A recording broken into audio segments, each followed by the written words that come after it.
Hey guys, in today's video we're talking about these fellas, camera lenses. The things you need to know to make the best possible choice when you pick up your next lens. So for the same as the video about cameras, the main consideration that you need to know before you buy a lens is what are you going to do with it? What is your purpose for this lens? That, more than anything, will contribute to what lens you're actually going to buy. So lenses are a little bit more complex to work out as there's a big range in what each lens is able to do and the capabilities of its lens.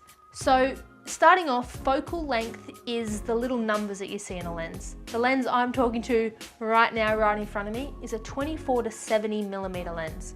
24 is the wide angle side of things, whereas 70mm is more probably the telephoto or just beginning into a telephoto length of lenses. So you might ask, what's wide angle, what's telephoto?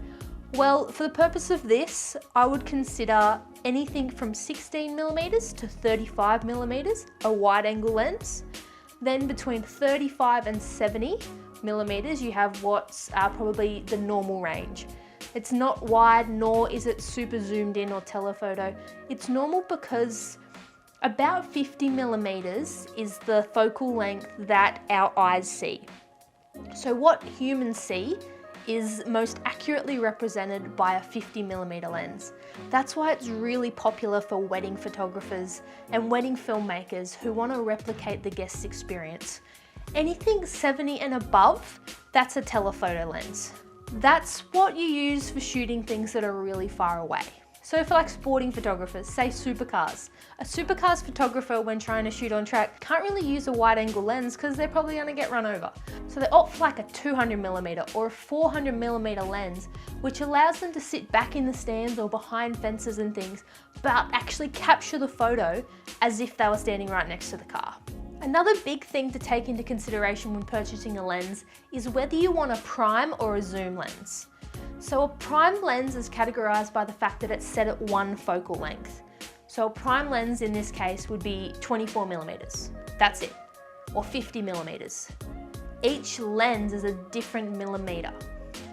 The benefits of prime lenses is they're usually sharper. They have less of a glass mechanism inside the lens because there's no zooming involved with the prime lens. In most circumstances, good quality prime lenses are also able to open up their aperture more, meaning that it can let more light in, and it also creates a more shallow depth of field. If any of these terms don't make sense, don't worry, we'll cover them in the next few videos. Another thing that might confuse you when looking into beginner lenses is variable versus fixed aperture. Now, when I first started, I had no idea what this meant. I was a fish out of water with these numbers and dots and hyphens and all these like different numbers that would come up. And I'm like, what does it all mean? So when you're looking for a lens, you'll often see a number after the focal length. This number is the aperture. It usually has like a little F before it. F stands for aperture. So aperture usually pops up in numbers like 2.8, 4, 5.6. These are common terms that you'll see when looking for lenses. So aperture can be quite confusing. If it's a small hole, it doesn't let in a lot of light, which means the images are going to be darker. If it's a big aperture, it's going to let in more light, allowing the image to be brighter. The lower the number, usually the better the lens. Numbers like 1.2, 1.4, that's usually more expensive glass because what the lower number means is it means it lets in more light. The aperturing opens up wider, lets more light in, and when you're a photographer or videographer, light is your best friend. You want as much as possible. So a variable aperture lens will have two of these after the focal length. So a common variable aperture is 3.5 to 5.6. This is what you'll find in a lot of your beginner kit lenses like standard Canon STM glass or things like that. If it's in your budget to go a fixed aperture lens, it's definitely the right way to go because when you have a variable aperture lens, as you zoom, your aperture will change, which means even if the lighting conditions aren't changing, your image is getting darker.